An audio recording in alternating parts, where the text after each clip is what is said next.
할렐루야. 오늘도 말씀으로 주님과 동행하고 계신 여러분을 주님의 이름으로 축복합니다. 함께 보실 말씀은 역대하 9장에서 12장이 되겠습니다. 이 부분은 솔로몬 이후 나라가 남북으로 분열되는 역사가 기록되어 있습니다.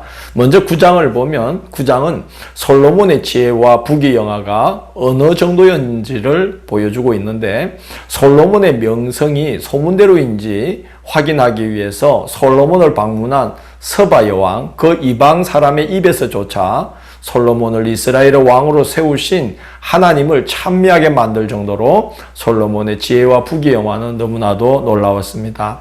그럴 수밖에 없었던 것이 이스라엘에 복속된 주변 국가들, 거기서 이제 걷어들이는 세입금이 어마어마했고, 또 무역로를 장악을 했어요. 그래서 이제 무역상들과 객상들이 내는 그 관세도 상당히 많았고, 또 레바논 그 두로의 후람의 도움을 힘입어서 해양 무역을 하게 되었습니다. 배를 띄워서. 그래서 그 해양 무역을 통해서 얻는 이익으로 인해서 은이 돌처럼 흔할 정도로 부유한 나라가 되었고, 또 많은 병거와 마병을 두어서 국방도 든든하게 되었습니다. 10장은 솔로몬이 죽은 후에 이스라엘이 남북으로 분단되는 비극적인 이제 역사가 기록되어 있는데요.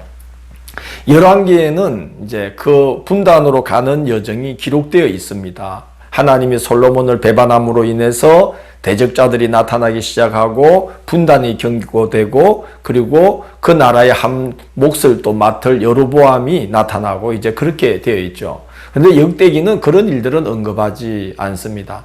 다만 솔로몬이 죽자 그의 아들 르호보암에게 백성들이 그 호소하는 그 말 속에서 솔로몬 말년의 실정이 분단의 원인이 되고 있음을 알 수 있습니다. 솔로몬이 백성들에게 부과한 짐이 얼마나 참 혹독했으면 다윗의 집안을 떠나버린 북녘 사람들의 마음을 돌이키려고 이 르호보암이 역군의 감독 하도람을 북녘으로 보냈는데, 사람들이 그를 돌로 쳐 죽일 정도로 민심이 돌아서 있었던 거죠. 그렇게 해서 이제 이스라엘은 남유다, 북이스라엘로 이제 분단이 되게 되었습니다. 11장은 유다 지파와 베냐민 지파가 남유다 왕국을 이루고 나머지 10지파가 이제 북이스라엘로 분단의 역사가 시작되는데, 르호보암이 남유다의 왕인 르호보암이 통치 초반에는 하나님의 뜻을 받들어서 하나님께서 유다를 강성케 해주셨다 하는 것이 기록되어 있습니다. 세 가지 사건이 기록되어 있는데요. 첫째는 르호보암이 무력으로 다시 통일을 이루려고 군사를 일으켰다가 선지자 스마야가 하나님의 뜻을 전해주는데, 분단은 하나님께서 행하신 일이기 때문에 공연히 형제와 싸우지 말라는 그 하나님의 말씀을 듣고 르호보암은 순종하고 군사를 돌이킵니다. 참 놀라운 순종이죠.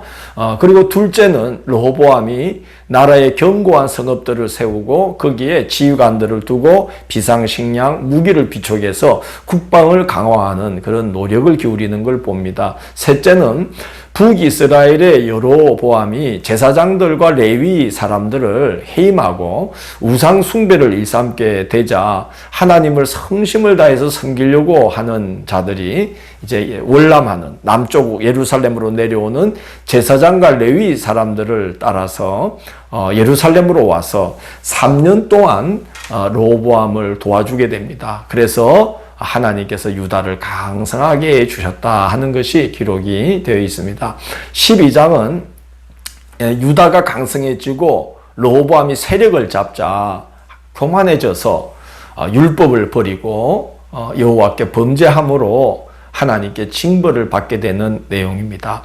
하나님께서 벌 주실 때 하늘에서 번개를 탁 떨어뜨리시고 그러기보다는 사람을 통해서 징벌하시죠. 복을 주실 때도 사람을 통해서 복을 주시듯이 그렇게 이제 하시는데, 하나님께서 이 교만한 이 르호보암을 치시기 위해서 애구방 시삭을 일으켜서 예루살렘을 침략해 하십니다. 그래서 성전과 왕궁의 보물을 다 빼앗아 가면서 솔로몬이 만들었던 금방패도 다 빼앗아 갑니다. 그래서 르호보암이 어쩔 수 없어서 노스로 방패를 만들어서 병사들에게 자신을 호위하게 합니다.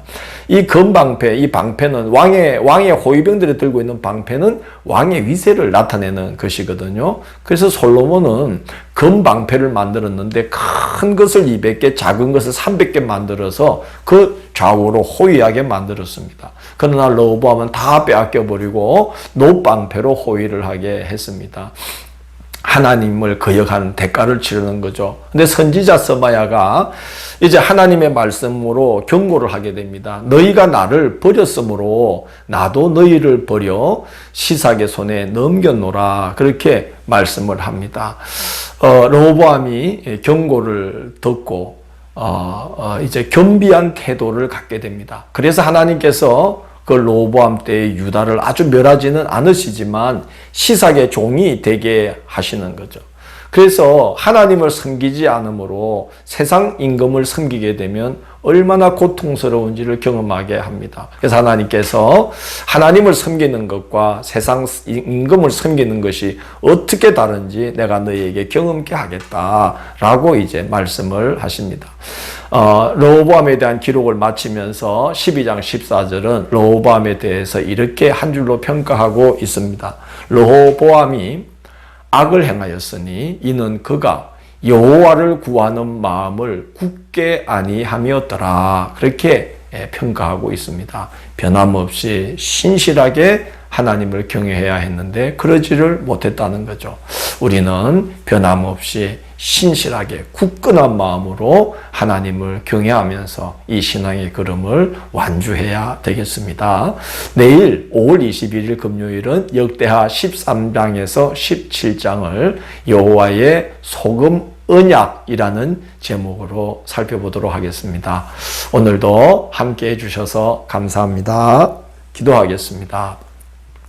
주님, 저희들의 신앙의 걸음을 인도하여 주시고 우리들의 마음까지도 주님께서 다스려 주셔서 항상 신실하게 끝까지 건실하게 주님의 뜻을 받들며 충성스럽게 이 신앙의 길을 걸어갈 수 있도록 인도하여 주옵소서. 그래서 우리의 평생에 하나님의 은혜와 복이 끊이지 않도록 두루두루 하나님의 복이 임하도록 축복하여 주옵소서. 예수님 이름으로 기도드립니다. 아멘.